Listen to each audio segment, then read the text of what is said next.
The Washington Wizards lose the close one in overtime, 134-132. The Indiana Pacers before heading out for the All-Star break. But you got to play 4 quarters, and you cannot commit 18 turnovers. Come on, rock with us. Next on Locked On Wizards.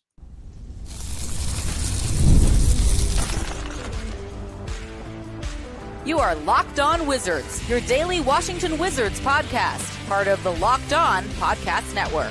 Your team every day.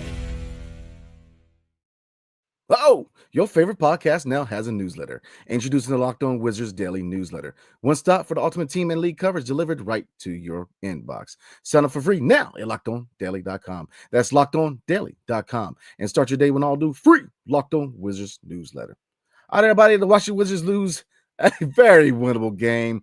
They were up by as much as 19 points, and that's why you played 4 quarters, because the Indiana Pacers were able to make up that deficit in the 4th quarter and ultimately do win in overtime, 134-130. So we're going to recap tonight's very winnable loss to the Indiana Pacers. Then we're going to look at where does Chris Middleton and Marcus Smart fit when they come back in the second half of the season, and with Marcus Smart, where does Malcolm Brogdon fit? So we're going to talk about that and get into comments like we always do. So, all right, let's start things off, AB. And like I said, we ain't introduced ourselves, man. We are still mad about this loss tonight. It's your boy B Scott with my guy AB.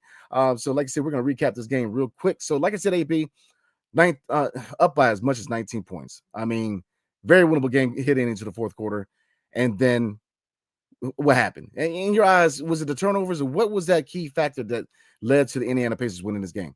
Definitely the turnovers. I mean, that brought him back into the game. Any form of any sport, if you turn the ball over as many times as the Wizards, which was 18 tonight, compared to the Indiana Pacers 7, it's hard to win, especially when you're a young team. And you got to play 4 quarters with the Indiana Pacers team that have the likes of Tyrese Halliburton, Pascal Siakam, Obi Toppin, 31 and 10. I mean, that's insane. And they didn't have Miles Turner either. They didn't have Miles Turner out there playing. So this is a very winnable game by the Wizards. And unfortunately, just giving up a 20-point lead, it's inexcusable. I mean, up by 19 heading into the 4th quarter, most of the time, 99% of the time, that's a winnable game. I mean, the turnovers continue to be an issue, and I said it time and time again that with this being a very young team, it's not going to get fixed this season. I mean, you're going to see these issues. I mean, the ball security has been an issue all year long, and now that the team's very, very younger, I mean, it's going to be an issue. So this is hopefully an area that they show up in the offseason, because, like I said, I don't think it's going to get better. Because, again, turnovers have been an issue all year long. So they were, in my opinion, that they were that one defining factor, because you could argue points in the paint, 56 points compared to our 42, but then we counteracted hitting them in transition with 26 fast break points. So, yeah, turnovers were the biggest issue. But like I said, this was a good game by Jordan Poole. I mean, this was an immaculate game by Jordan Poole. If you take away the 4 turnovers, yeah, I get it. You know, he did have 4 turnovers. And when you look at that, but he was the only guy that had, turnover issues tonight, and Bub had 3. But anyways, Jordan Poole dropped 42 points tonight, 15 for 29 for the field. He was aggressive. I mean, yes, there was a few of those 3-point shots that we kind of, put us on edge, but overall, he did a good job attacking the basket, collapsing defense, and really setting up people on the outside, man, because he was, Bub 4 for 6 from 3, so he was setting up Bub. I mean, Keyshawn George 3 for 4 from 3, setting him up. So I feel like he did a good job attacking the paint. Got to the free throw line, hit 6 for 6 from the charity strike, got 2 steals, 1 block. So JP13 defensively is a lot better this year than he was last. I mean, he put a lot of work into his defense, and he was aggressive. Now, 3-point shooting, 6 for 15. Yeah, I get it. I'm not too mad at 6 for 15. It's just in clutch time, man. There's a few of those shots where it's like, bro, you got to utilize that shot clock. You're really a quick trigger when you need to really bring some, really bring some time off the clock, man. So, but like I said, I do like his aggressiveness, and shot selection goes back and forth. I get it. I kind of echo what a lot of people are feeling, but like I said, you definitely like to see this aggression from Jordan Poole, because again, 42 points, you expect 42 points and your team up by as much as 19. This is a winnable game. It was a pool party to the 4th quarter, and the Indiana Pacers put a pin in that pool, man, because like I said, a very winnable game. Bub Carrington, great night. Just like JP13, 18 points, 8 rebounds, 5 assists, shooting 6 for 11 from the field, 4 for 6 from 3, 2 steals, 1 block. So both of them, I've been very impressed with Bub and Jordan Poole, how much energy they put on the defensive side of the ball. Bilal, not his best night at all. His shot was not dropping. But, one thing he did work on in the offseason was improve ball handling and finding ways to put the ball on the floor and create for others. Tonight, 8 assists, 5 rebounds. So, yes, he was 1 for 8 from the field. Yes, he was 1 for 4 from 3, but he found ways to contribute. 8 assists. I'll take that from Be Cool. I definitely like what I saw from him. Keyshawn George, now after the trade deadline, Keyshawn George continues to play really good basketball. So, they played George again at power forward. And, looking at the matchup with Pascal Siakam, is it safe to say, AB, that the Pacers were able to kind of exploit that mismatch?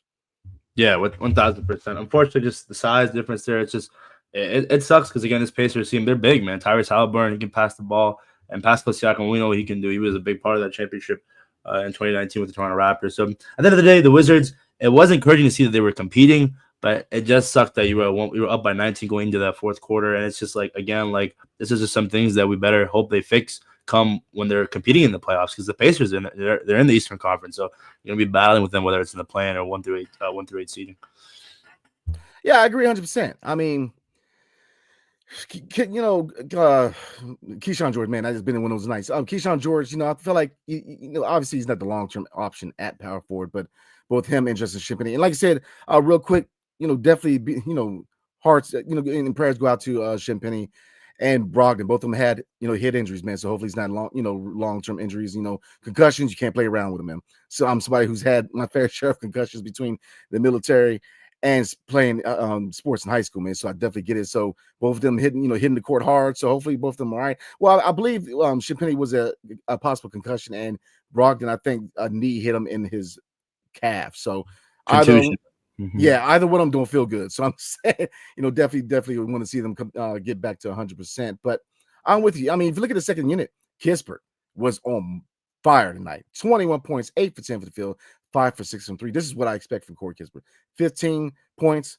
If you want to round it up to 20, I could definitely roll with that. But we expect Kispert to be that 6th man, that guy, that microwave scorer coming off the bench, and he showed that tonight, man. Love what I saw from my guy Kispert. Brogdon, with his ability to drive the lane, 12 points and 6 assists. So definitely running the second unit has been a really good, he's really good place for Brogdon, man. Especially hitting the second half. I think that is definitely his spot. And then Holmes, 19 minutes, 5 points, 7 rebounds. So like I said, he got those hard fought points and rebounds. He's a hustle guy. So everything he provides in necessarily in a statistical category. Only 2 minutes from Vucevic. So I mean. And only 10 minutes from AJ Johnson. But I'm gonna ask you real quick, Vuk, did you expect more minutes for Vucevic?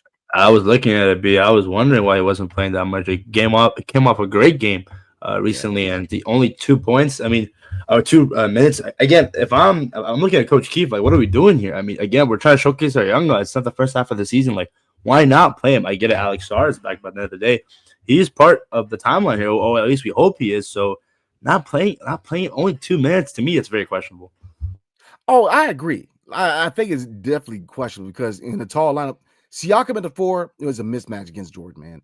I mean, with that length, with his, he's stronger than George is at that position. And like I said, and that's what I'm saying. He's not a long-term option at the 4. He's just him and Justin Shimpany are plug and plays at this point, but next year, obviously Cooper Flag can play the 4, a lot of options, but we know now that he's not the long-term option, even though he holds his own. Let's be real. Keyshawn George got some attitude. I love it, man. I love the dog factor in him. So he holds his own. Don't get it twisted. He holds his own, but obviously it was a mismatch. And I kind of wanted to see possibly Sarr and Vucevic front court because I feel like with Miles Turner out, this was a situation for us to take over the paint. And the fact that we were outscored in the paint is very questionable. And let's talk about Sarr real quick, man. I mean, I am a firm believer that he's going to be a really good player in this league. He's going to be a very good player here in DC, but he's got to find ways to get in that paint. I mean, he is too reliant, and he just settles for 3-point shots, man. It's like, brother, you are 7'1", or you're 7 foot tall. I mean, I guess we're rounding up to 7'1", but I mean, you're 7-footer. What are we doing? Like, I mean, AB, real quick before we get in the break, man. Does it frustrate you like it frustrates me? I mean, he's 7 foot tall. Like, stop, relying on that jump shot, man, and find ways to get into the paint. Definitely with his size and his length. Again, I get it. He's a young guy, but you can't be too reliant on that jump shot. Take it to the hole, man. I mean, again, you're gonna hopefully get some muscle, gain some muscle throughout the offseason coming up. But at the end of the day, you're a center that you got to be dominant. I mean, again, look at the dominant centers in today's NBA, Jokic, Embiid, or when he's healthy. It's like they know how to dominate within going downhill. It's not just reliant on that jump shot. So at the end of the day, it is frustrating to see, but you just got to remember that he's a young guy, and hopefully he'll learn from it. Yeah, I think he will. I think he will. But like I said, he does fit the bill of being a modern day NBA center, but because he can stretch the floor, he can rim protect, all that. But he's got to find ways to play with his back to the basket. I mean, we know that he needs to add some strength, but he's got to find ways to play with his back to the basket and be more active in the paint because you're 7 foot tall. You cannot just be that perimeter guy. This is not the NBL. This is the NBA. You got 7 foot tall. You have to find ways to contribute a lot more in the paint offensively and not just be there getting rebounds, man. We need you to be that guy, offensively. When he's in, sometimes you have 5 guys just standing around on the perimeter, and we have to find ways to get guys moving, man. We're too stagnant. We're standing still. We've got to find ways to get these guys moving on offense, man. So I'm with you on that. So, all right, guys, we're going to get into where does Chris Middleton and Marcus Smart fit after the All-Star break? And with Marcus Smart on the board, where does Malcolm Brogdon fit? So we're going to answer that question. But before we do, tonight's episode is brought to you by WayFair. After the holiday hustle, there's nothing like giving your home a little TLC. I've always find that decluttering and refreshing my space helps me get back into a routine. Whether you're tidying up, clearing out, or just want to give your space a new look to start the new year, WayFair has everything you need, all within your budget. Like I said, they already mentioned the biggest part, guys, within your budget.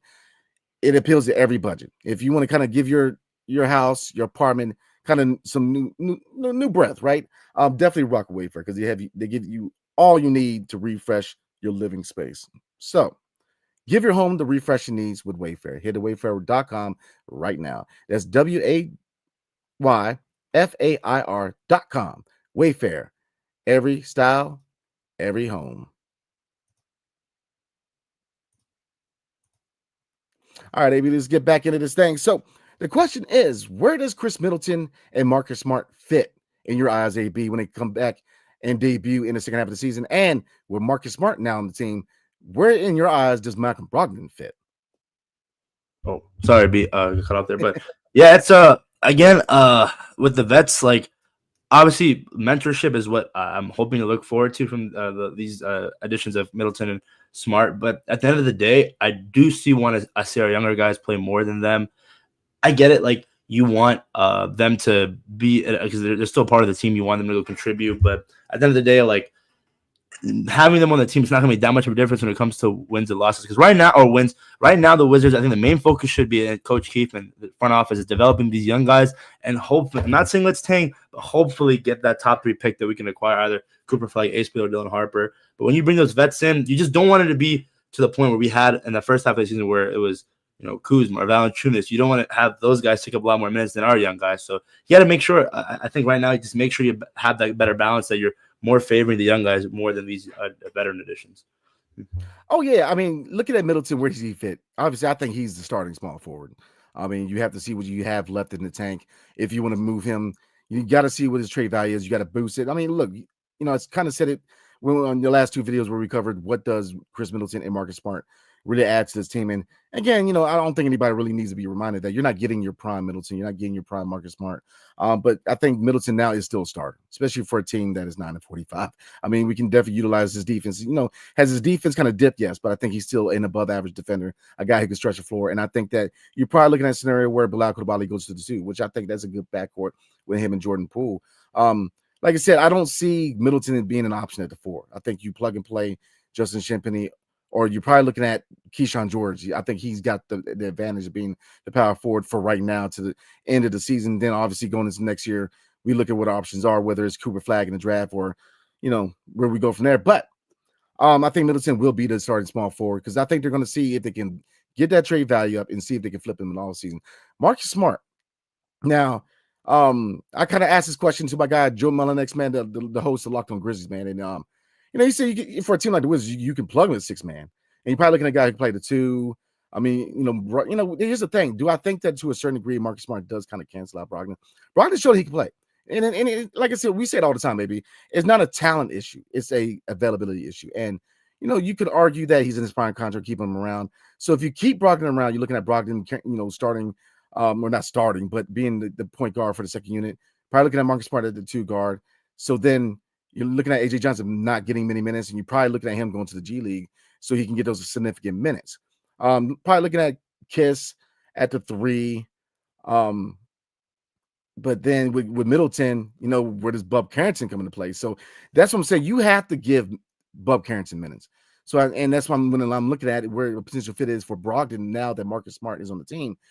You probably, like I said, I like Brogdon. I think he can definitely be a contributor and be a good mentor. But with Marcus Smart being a similar veteran where he's brought here to be, bring toughness and be a mentor, you probably looking at a scenario that Malcolm Brogdon is probably going to be bought out and probably going to look to catch on with a contending team. Because like I said, if you start Middleton, you have to put Bilal Coulibaly at the 2. And with that scenario, Bub Carrington is on the second unit and you have to find minutes. So then even if you move on from Brogdon, well, not even then, because you're probably looking at Bub at the 1, Smart at the 2, and then you can roll Kiss at the 3 and Shipping at the 4. So that's probably where they're going, AB. So, I mean, do you agree, disagree? Yeah, no, definitely. I think that's what's most likely going to happen. But at the end of the day, I just always want to emphasize that it's just all about the younger guys. I just feel like right now it's all about their development. I think that's the main focus. Obviously, you still want those vets to come in here and do the mentorship, but it's just these guys are the main focus because, again, it goes back to the timeline, that our favorite word. Those guys fit the timeline. That's what our future is here in DC. Absolutely. I agree 100%, my brother. So let's get into comments. And obviously, if you can guess it, the first comment of the night is Locked On Law. So he says, blowing a 20-point lead is so Wizards. Yeah, up by 19. Man, yeah. I mean, that's all I got to say on that fact. Invalid says those early shot clock threes are killing me. I mean, it's one of those things. We've been saying it all year, AB. When he hits them, it's like, oh man. But he did a better job attacking the rim and collapsing the defense. And he responded, to a lot of criticism of his, early shot clock threes, the transition threes. And even there were a few of those shots where it's like, come on now. We got to utilize the shot clock. It's one of those things you're not going to get a change from JP13 overnight. He's a very aggressive scoring minded combo guard, man. So now we're trying to get him to be that point guard. That transition is not easy. And, I'm not trying to come up with excuses, but I'm going to say this, I'm trying to get at positives, 42 points. I mean, he was able to really attack the basket and he got great results from that. The turnovers, yes, 4 turnovers by him, 7 overall between him and Bub. Yes, turnovers were the key factor, but I mean, this was a winnable game, man. And it's not just on JP13, even though I agree those early shot clock threes, you got to utilize the shot clock being that point guard, man. You got to utilize the shot clock. But like I said, 42 points, you can't take away from the performance. And again, Bub Carrington, 18 points. I mean, both of them, I'm telling you, they look really, really good at the point guard position. It's going to be very interesting to see what they do going forward. But I agree with you, Invalid. Fred Vezzo says they probably learned more from this game than any other this year. I agree 100%. They're going to learn something. I mean, BK was upset. And you're up at 19. That you got to close that game. You got to close, man. You got to be Felix Batista, baby. Like, you got to close the game out, man. And 4 quarters, that's why you play 4 quarters. Because we were up at 19 and we don't close it out. I mean, that's got to be fixed. I think that I don't think you need to teach it too much because I think they learned something tonight because they learned you got to keep your foot on the accelerator. You cannot play around with a team like Indiana. They're 4th in the East, AB. This is a playoff team. Like, we had a winnable, and yeah, Miles Turner was out, but this is a winnable game against a playoff team. And they definitely learned a lesson tonight, in my humble opinion. Invalid says, I heard Brian Keefe refuses to hire a shooting coach. Is that true? Because Bilal really needs one. I do not know that, man. I have never heard that, but that's actually a question I could ask BK, man, because I'm actually kind of inquisitive about whether that's true or not. But that'll definitely be a question I ask BK at some point. Femgu says they need Marcus Smart. Yeah, they need his toughness. They definitely need his toughness. But like I said, this was a winnable game tonight. John Loftus, how you doing? It says Alex R was terrible tonight. Yep. He plays offense like he's my bad. He plays offense like he's Klay Thompson. His blocks are good and he passes well, but he is terrible in offense. And that's what I'm saying. The NBL did not set him up for success. They just let him bring the ball up and do whatever he wanted to do. Like, he cannot keep relying on that jump shot, AB. Like, he's got to find ways to get in the paint. He's 7 foot tall. Like, I did not want to see him bring the ball up. But, like, we got to stop all this. Like, play him to his strengths. He's a center. A lot of people saying he played power forward. I agree with that with certain matchups, absolutely. But you cannot sit out there on the perimeter. You're 7 foot tall, man. Get in the paint. Like, it is frustrating to see him waiting on the perimeter, waiting for a 3-point shot. I mean, post up. I mean, you're 7 foot tall. So I agree with that, man. I love me some Alex Sarr, man, but he needs to learn how to be a 7-footer. He is not a small forward. He is a center. So that's kind of where I'm at with that. John Loftus says he needs to go to big man school. He can't play back to the basket. He cannot play with back to the basket. Get Kevin Garnett up in here. Look, that would be the one guy I call. Look, bring KG up in here because he's a similar build. I mean, you probably skinnier. I mean, he was just a very, very strong guy for his build, but he had that dog factor. Sarr is missing that dog factor. I want to see more aggression. You're 7 foot tall, man. Stop trying to be Paul George. You're 7 foot tall, man. Go hit the bench press and go get stronger and then learn how to be a big man. You're 7 foot tall, even as a 4. Look, Jaren Jackson Jr. knows how to play with his back to the basket. And he's a guy who plays center and 4. So to be a well-rounded center in this league, you got to play with your back to the basket. So we're going to get back in the comments, guys. But before we do, tonight's episode is brought to you by OpenPhone. Running a small business means you're wearing a lot of hats. Your personal phone becomes your business phone. And before you know it, you're juggling customer calls day and night. As your team grows, it becomes impossible to manage everything with just your personal number. That's where OpenPhone comes in. It's the #1 business phone system designed to help you keep your work and personal life separate. For just $15 a month, the cost of a few coffees, mind you, you get complete transparency and visibility into everything happening with your business phone number. OpenPhone works through an app on your phone or computer and integrates with tools like HubSpot and hundreds of others. It also uses AI-powered call transcripts and summaries, so you'll have a rundown of your calls and action items the second you hang up the phone. And if you miss a call, no problem. Automatic messages are sent directly to your customer, ensuring you never miss an opportunity to engage. So right now, OpenPhone is offering 20% off your first 6 months when you go to openphone.com/LockedOnNBA. That's OPEN, my bad, PHONE.com/LockedOnNBA for 20% off 6 months. OpenPhone.com/LockedOnNBA. And if you have existing numbers with another service, OpenPhone will port them over at no additional cost. All right, AB, let's get back in this thing, man. So get back in the comments. And again, appreciate you guys rolling with your boys tonight, man.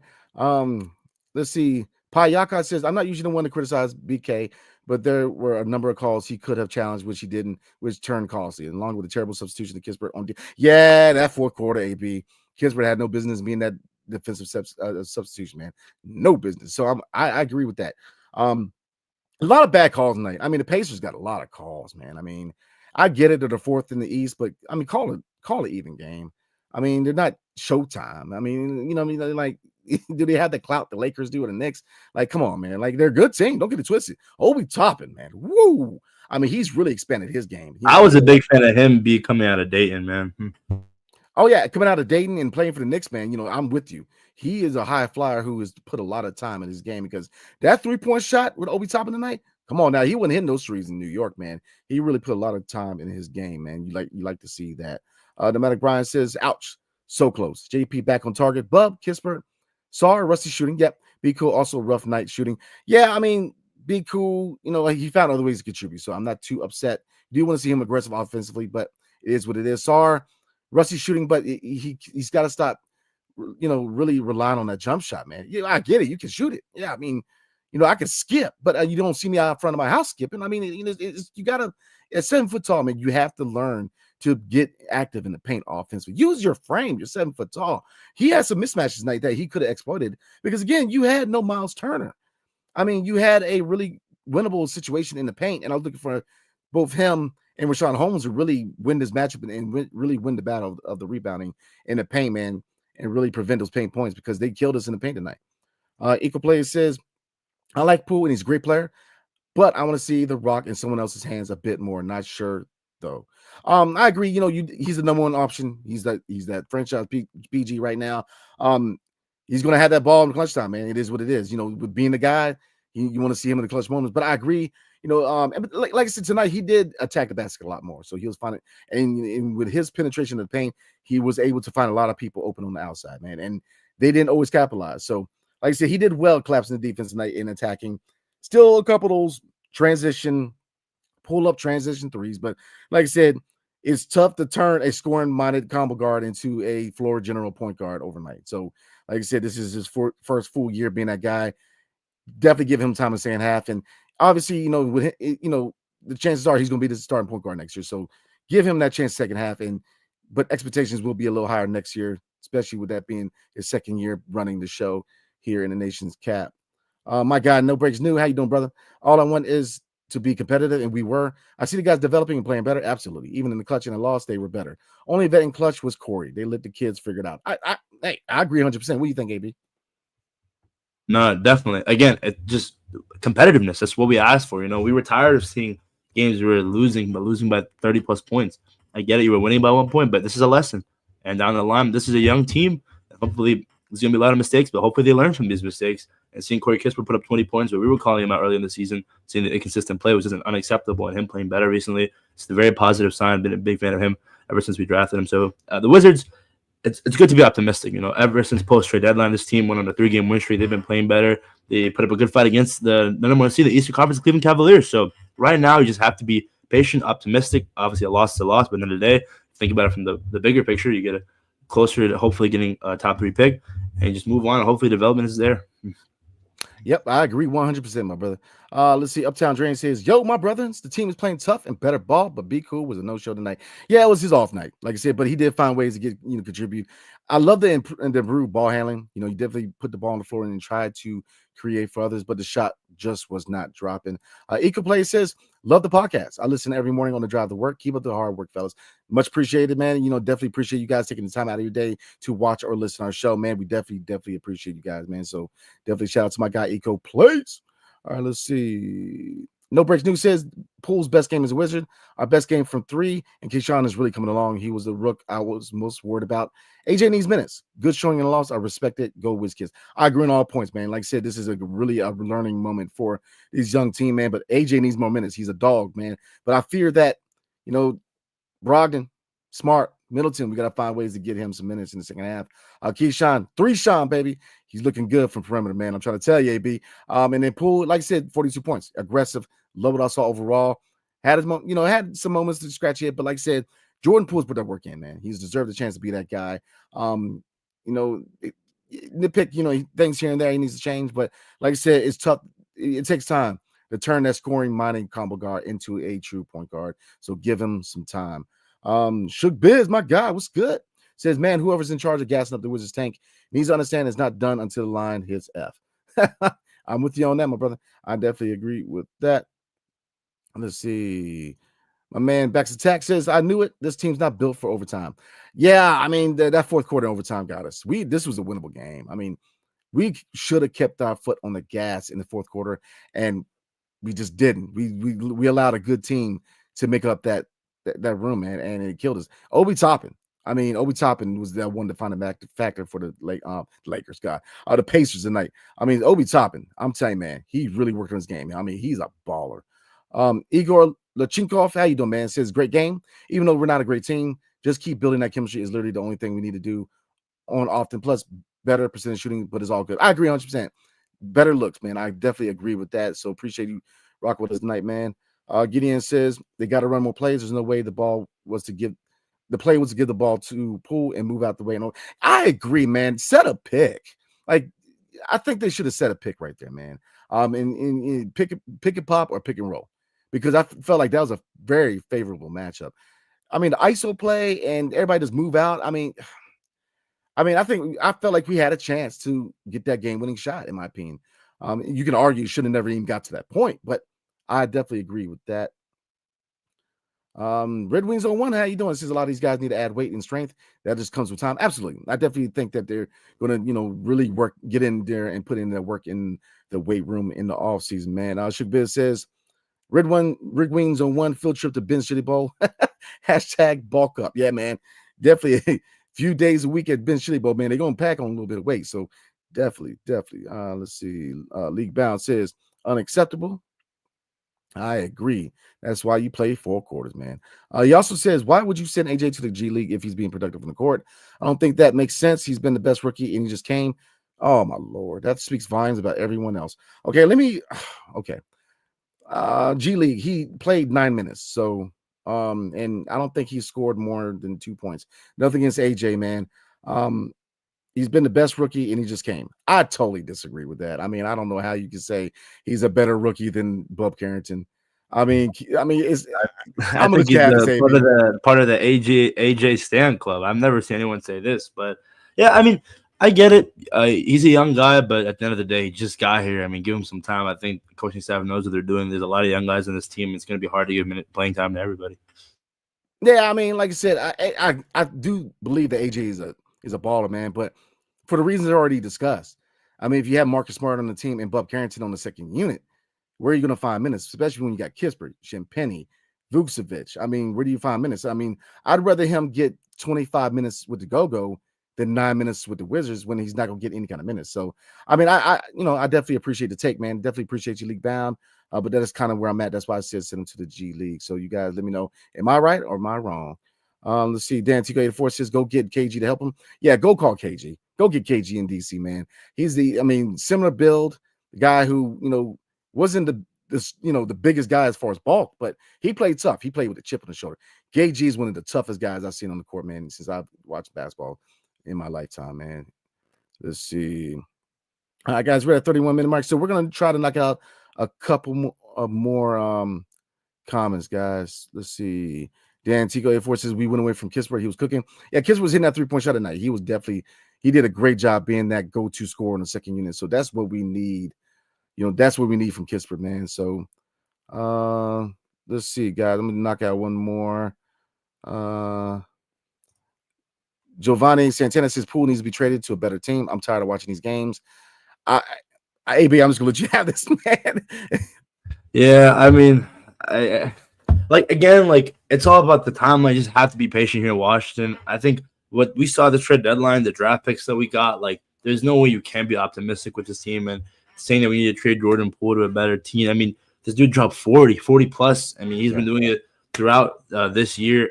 And again, we emphasize it. Look how this team is going to be post-trade deadline. The energy is just there. The tenacity is there. You went on a 3-game winning streak when at one point you were questioning if the Wizards were going to win a game for the rest of the season at all. So at the end of the day, you just have to be optimistic. I don't know how you can be, because what we've seen recently, they're giving us some hope.